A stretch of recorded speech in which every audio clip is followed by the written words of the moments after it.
Olá, eu estou aqui numa conversa com o professor Dutra. A gente vai falar sobre peer assessment, ou avaliação por pares. E eu gravei um vídeo como fazer isso no Moodle, com a atividade que se chama Laboratório de Avaliação, mas aí eu foquei mais nos detalhes técnicos, na mecânica da coisa. E agora, a ideia desse vídeo é que a gente dialogar entre nós, eu e o professor Dutra, e relatando a experiência de cada um. Eu fiz uma experiência, já algumas vezes, uma experiência com 300 alunos por semestre, numa disciplina que chama PRG2, e a Dutra tem uma outra experiência, com outro tipo de aluno, a gente vai dialogar um pouquinho. Mas para encaminhar a discussão, o professor Dutra vai começar com uma apresentaçãozinha. Olá a todos, obrigado, Evot. Eu acho que é interessante aqui é que a gente possa compartilhar um pouquinho da nossa experiência e discutir um pouquinho o resultado da nossa experiência de tal forma que a gente possa ir melhorando a cada dia.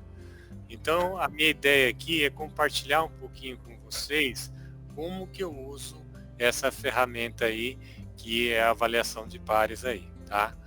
Então, eu vou colocar aqui uma experiência prática para vocês, que foi uma disciplina de preparação para o TCC, que chama Técnicas de Pesquisa, onde o aluno deve desenvolver um artigo com todas as sessões obrigatórias, tá? E como que foi feito o processo, mais ou menos, dentro da disciplina aí? A disciplina era totalmente online, tá ok? Então, uma disciplina obrigatória de graduação, 100% online. Então, o que eles teriam que fazer? Na verdade, ele foi desenvolvido em 3 etapas, né? Onde os alunos, para cada sessão do artigo, ele submetia o trabalho, né? E com o conhecimento da rubrica. Então, eu sempre colocava à disposição para eles como eles seriam avaliados, tá? Pelos colegas. Na etapa 2, eu fazia alocação aleatória, existia correção de pares, autoavaliação e feedback. Eu gostaria de ressaltar essas 2 últimas coisas aí.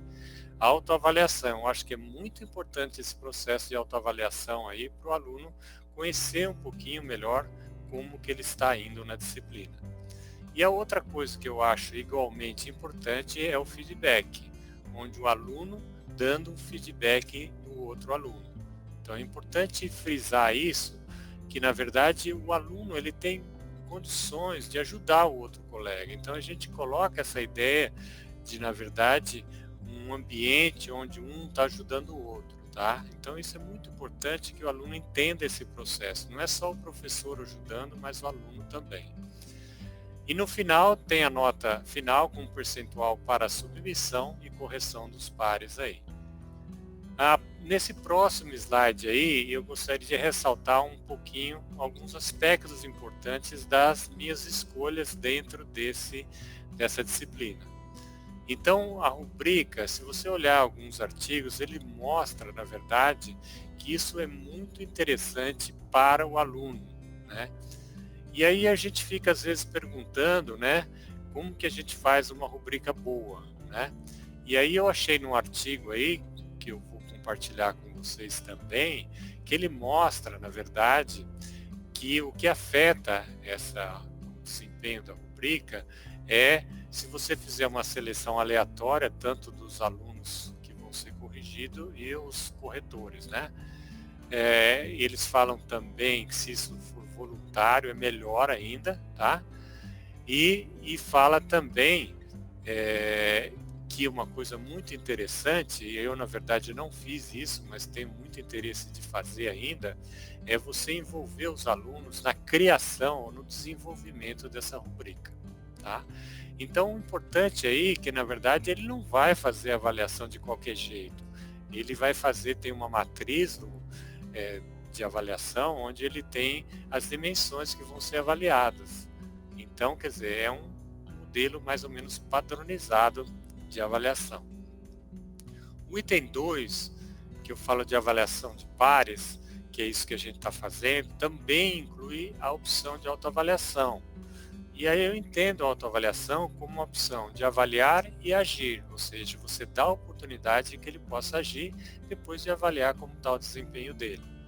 E aí também tem outras opções, por exemplo, a avaliação de professor, que você pode avaliar também o professor e com isso você pode avaliar como é que os alunos estão em relação à sua avaliação, desenvolver um artigo mostrando se existe diferença ou não. Isso é uma coisa de pesquisa que eu tenho desenvolvido aí.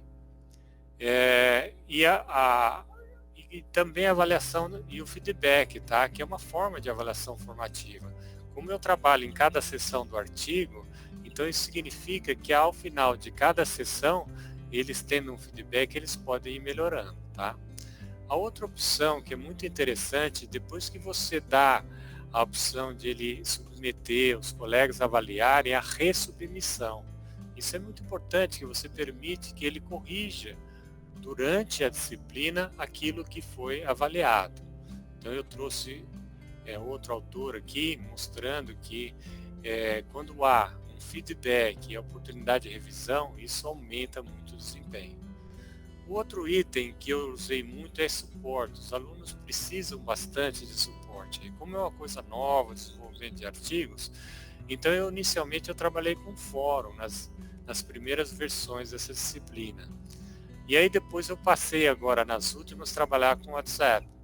Por que eu passei a trabalhar? Porque eles reclamavam que eu demorava muito para responder no fórum. Então agora eu tenho o WhatsApp e também o auxílio de uma monitora que me ajuda aí para responder de uma forma mais tempestiva, tá? Vamos para o próximo aqui. Eu queria já comentar um pouquinho o resultado de discussão em cima desse artigo que está aí embaixo e também em cima das minhas pesquisas que eu tenho feito, tá? A correlação entre nota do professor e aluno. Nas pesquisas que foram desenvolvidas, não só a avaliação do professor, bem como a avaliação do professor, nesse caso dessa pesquisa mostrou que elas são muito próximas. No meu caso que eu fiz na aplicação de uma disciplina de graduação, ela mostrou que o professor é muito mais rígido que os alunos aí, tá? Então, o meu deu um pouquinho diferente dessa pesquisa. E eu tenho lido muita coisa e não existe uma convergência isso aí. Por quê? Depende muito dos alunos, depende muito da rubrica. Então, tem resultados muito diversos na literatura. Com relação à percepção dos estudantes aqui, nessa pesquisa mostrou que eles acham que melhora, que eles aumentam o conhecimento, aumentam os soft skills. Então, foi muito positiva aqui. Eu também, ao final de cada disciplina, eu faço uma avaliação do curso em si. E a perspectiva que eu tenho, que essa percepção dos estudantes é muito positiva aí. Com relação a Learning Outcomes. Então, o que a gente observa aqui, e nesse artigo mostra, que depois que começou a fazer o Peer Assessment, houve uma melhora considerável aí do desempenho dos alunos aí. Eu também notei esse processo, quer dizer, a partir do momento que eles passam a ter feedback dos colegas, juntamente com o feedback do professor, eles passam a melhorar na próxima avaliação aí. Agora, nessa última slide, eu queria também discutir um pouquinho o que eu chamo aqui de hybrid skills, que na verdade são soft e mais o hard skills aí. E aí, na verdade, eu trouxe 2 artigos aí que mostram aí que, na verdade, que a avaliação de pares melhora várias habilidades, seja soft ou hard skills. Aqui nesse primeiro ele mostra de comunicação, motivação, e nesse segundo ele fala um pouquinho da autoavaliação, tá? Então, o que é muito importante aqui, mostrando que, na verdade, todo esse processo de autoavaliação, ele permite você desenvolver muita coisa do aluno, além do hard skills, ou seja, ajuda ao desenvolvimento de novas habilidades do aluno. Então, com relação à rubrica, eu acho que é muito interessante, eu mostro antes dos alunos, tá? Para que eles possam ter uma noção como eles vão ser avaliados. Com relação ao feedback dos alunos, às vezes eu tenho algumas experiências não muito boas, que os alunos colocam, legal, isso aí eu converso com os alunos falando, só coloque alguma coisa que o aluno, seu colega, possa melhorar, mas nem sempre isso funciona, e muitos reclamam dos feedbacks dos alunos, outros elogiam, então ainda não tem uma padronização aí do feedback. Essa ideia de resubmissão, eu acho que é muito interessante, porque você dá a oportunidade para eles corrigirem. Então, depois de cada sessão que eles entreguem, são avaliados, eu dou oportunidade para eles submeterem novamente. Quando eu falo aqui suporte e treinamento, o que eu estou falando aqui? Eu estou falando aqui que é importante, antes de você começar a usar esse tipo de ferramenta, faça um treinamento com os alunos. Separe uma aula só para fazer esse treinamento, ok? Com relação também às notas que a ferramenta dá, ela dá uma nota para submissão e a nota para avaliação dos colegas. Ou seja, o fato de você dar nota, feedback com os colegas, você está ganhando uma nota também. E com relação ao anonimato, eu acho que é muito interessante o anonimato, e eu insisto para que eles não coloquem o nome para evitar esse problema, porque eu acho que, principalmente para mim, que estou dando aula no primeiro ano, talvez eles não estejam maduros o suficientes, e aí eu observo assim, que há uma influência muito grande quando tem o nome do aluno. Então eu prefiro deixar no anonimato mesmo, ok? Então era mais ou menos isso que eu gostaria de passar para vocês, tá? Então agora eu vou passar aí, voltar a palavra aí para o Everton. Muito obrigado, Everton, pela oportunidade. Muito interessante mesmo a sua experiência, e eu estava pensando de discutir um pouquinho, de comparar as nossas duas experiências. O meu curso, a minha disciplina, ele é completamente online, e são muitos alunos, 300 alunos. E, às vezes, são alunos até no início de graduação que participam. Então, é uma experiência até bastante anônimo. A gente não... Eu uso 5 tutores, eu não conheço muito bem. E você poderia contar um pouquinho mais sobre os seus alunos, só para saber qual que é o contexto? Realmente a minha disciplina, ela é totalmente online, 100% online, tá? Eu ofereço a mesma disciplina no formato presencial, tá? E a mesma disciplina no formato online, que foi uma exigência aqui do departamento, tá? Uhum. Por incrível que pareça, eu acho muito curioso, porque eles preferem o presencial. Tem muito mais gente no presencial do que online, tá? Uhum. E eu achei que fosse o contrário, tal, mas nesses 2 semestres que foram oferecidas, tem muito mais gente no presencial. Então eu tenho mais ou menos 40 pessoas, né? Que eu tenho uma monitora que trabalha comigo. Ela é uma monitora presencial, da mesma disciplina que eu dou na presencial, e ela ajuda a monitorar no online. E ela Então, tem o WhatsApp. porque você falou sobre a necessidade de incentivar os alunos de dar feedback autêntico, feedback de verdade aos seus colegas, né? Isso é essencial mesmo. Você faz a avaliação por pares, e a experiência do aluno que recebe feedbacks que ficou legal, né? Um feedback que mostrou que o seu par não realmente leu, isso seria muito desmotivante, me parece. Então, minha pergunta é, como é que você faz para incentivar os seus alunos, ou de convencer os seus alunos da importância de dar feedbacks de verdade, né? Então, o que eu tenho conversado muito com os alunos é essa ideia de comunidade de aprendizagem. Eu quero mostrar para eles que nós estamos ali um ajudando o outro, não é só o professor. Que às vezes o aluno tem uma linguagem muito mais próxima do colega. Então, que isso é muito importante. E aí, quando começa a ocorrer, por exemplo, os alunos colocarem legal, gostei, aí eu paro a aula e falo, olha, pessoal, alguns colegas aí estão usando isso não é bom, porque isso você não está ajudando o colega, coloca alguma coisa que ajuda. Eu comecei a ler alguns artigos e eles mostravam que também uma opção era você avaliar o feedback do colega. Sei. Mas eu não cheguei a implementar isso, mas eu achei um negócio A interessante. a gente começou a fazer isso mesmo. Eu tenho 5 tutoras e na última vez a gente sentou junto e resolvemos de prestar atenção mesmo nos feedbacks, nos retornos que os pares estavam dando. E em casos que era óbvio que era um feedback muito raso, né?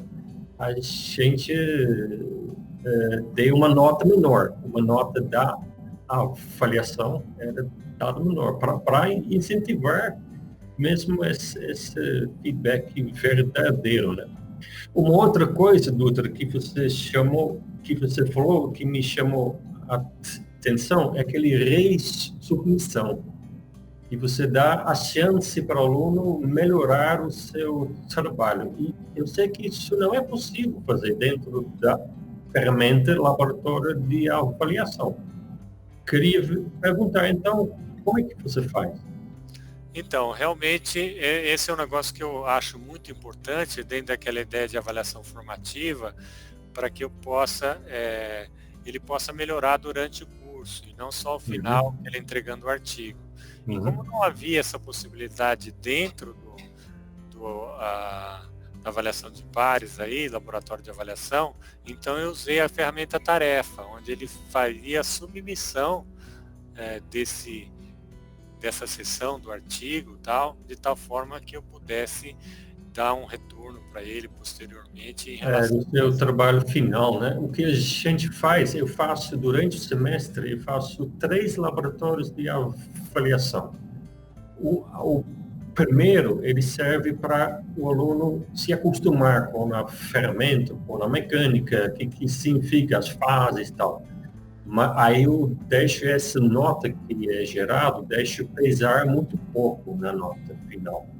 As últimas 2 laboratórios de avaliação, eles são para o trabalho, para o que eles têm que fazer. Mas aí o terceiro serve para melhorar o segundo, entendeu? Eu acho que essa é mais ou menos essa a ideia. Porque no meu, como são várias sessões do artigo, quando ele entrega a primeira e eu recebe um feedback, ele tem condições, quando ele for entregar a segunda, ele entrega sempre junto com a primeira, ele vai formando o artigo, ele vai montando. Então, ele tem a possibilidade, na próxima submissão, corrigir aquele anterior e ir melhorando ao longo do tempo. E eu também adoto um procedimento, como você está falando, que eu acho que é muito válido, e nessas etapas anteriores, eles acabam não tendo tanto valor como a etapa final. A etapa final, realmente, ela vale mais que 50%, o artigo final. Por que vale mais 50%? Porque se eles conseguirem, durante toda a etapa inicial, que eles estão aprendendo, conseguir mais 50%, eles não vão fazer mais nada, né? Então, a etapa final é o que vale mais de 50%. Então, não adianta você ir bem nessas intermediárias que você ainda precisa mais uma etapa aí de vencer, de fazer o artigo final, fazer uma revisão bonitinha, etc. Mas eu acho válido essa ideia de no começo você não ter tanto peso quanto o produto final. E, então, falando sobre a mecânica ainda, né? Sobre a mecânica do processo de avaliação por pares. Você costuma configurar o laboratório de avaliação com quantos avaliadores? Quantos pares cada envio vai ter? Então, eu já fiz 2 experiências. Eu fiz com 2 e fiz com 3. Quando eu falo com 3, ele avalia 3 mais a autoavaliação. Quando ele faz 2, é mais 2 mais a autoavaliação. Então, foram essas experiências que eu fiz aí O interessante desse processo, quando a gente fala aí, quer dizer, independe, como você teve uma turma grande, independe do número, porque quando você escolhe 2 ou 3, se tiver 100, 200 ou 1.000 ou 10.000, ele sempre vai avaliar o mesmo número de colegas aí. Então, a gente usa 4, porque tem um trade-off, né? Se por um lado, se você tem muitos avaliadores, 5, 6, 15, você se assegura que flutuações aleatórias, né, alguma nota que porventura é alto ou baixo demais, que isso não tem tanta influência. Mas não dá para alocar 15 trabalhos para cada um avaliar 15 trabalhos. Isso é trabalho demais. Então você tem que achar um equilíbrio. E a gente acaba usando 4 mesmo. Que eu pergunto aos alunos no final do semestre uma enquete e eles acham 4 no razoável mesmo. Mas também depende um pouco como que a rubrica é aquele conjunto de critérios padronizados, como que é configurado. A nossa rubrica consiste de 7 aspectos, 7 critérios, e a gente pede para cada critério, pede o aluno avaliar o trabalho que ele está avaliando, não somente dando uma nota, mas a gente pede para cada dos 7 critérios justificar a nota por meio de um comentário. Isso é possível de fazer na ferramenta no laboratório de avaliação. Você, como é que faz? Então, eu acho que uma coisa importante aqui, Evald, então, como eu falei para vocês, eu trabalho com 2 ou 3, né? Por quê? Porque, na verdade, acontece que eles têm que ler o artigo do outro. Então, para eles acham um trabalho muito grande. Se tiver 10 páginas aí, eles vão ficar reclamando que tem muita coisa para ler. Então, eu fico restrito nisso. Agora, com relação a essas notas aí, acho que você já deve ter falado aí em relação à forma de dar nota. Eu normalmente, eu coloco lá para eles, como eu já tinha falado também, eu coloco um percentual de 20% para 20 a 30% para eles como um bônus pelo fato de ele avaliar os colegas e mais ou menos 70%, 80% pela sua própria submissão. Então essa é a forma que a gente dá nota no curso. Quer dizer, eu tenho a opção de variar esses valores, mas eu fiz a escolha. Outro aspecto importante em relação à rubrica, se você pensar um pouquinho, refletir nesse processo, se é a mesma rubrica, todo mundo não deveria ter a mesma nota, dar a mesma nota? Em princípio sim, porque são critérios padronizados, né? Você usa rubricas justamente se os critérios são formulados de forma objetiva, certo? Justamente para padronizar a nota que é gerada por um dos pares comparado com os outros pares. Então, acho que não deve necessariamente gerar a mesma nota, porque sempre sobra um certo nível de subjetividade, né? Não tem rúbrica objetivo. Não existe rúbrica perfeitamente objetiva. E outra coisa, esse cálculo da nota aí da avaliação de pares aí do laboratório, eu acho muito complexo aí. Talvez se pudesse dar uma dica aí que tem muita dificuldade. Então, a mecânica é assim, a ferramenta gera 2 notas. Uma das notas é referente ao envio, ao trabalho. Como é que essa nota do envio é gerada? Ele é gerado simplesmente pela média das notas que os pares deram. Então, um par, digamos, se tinha 4 pares que deram uma nota, foi 7,788, então a nota do envio vai ser 7,5.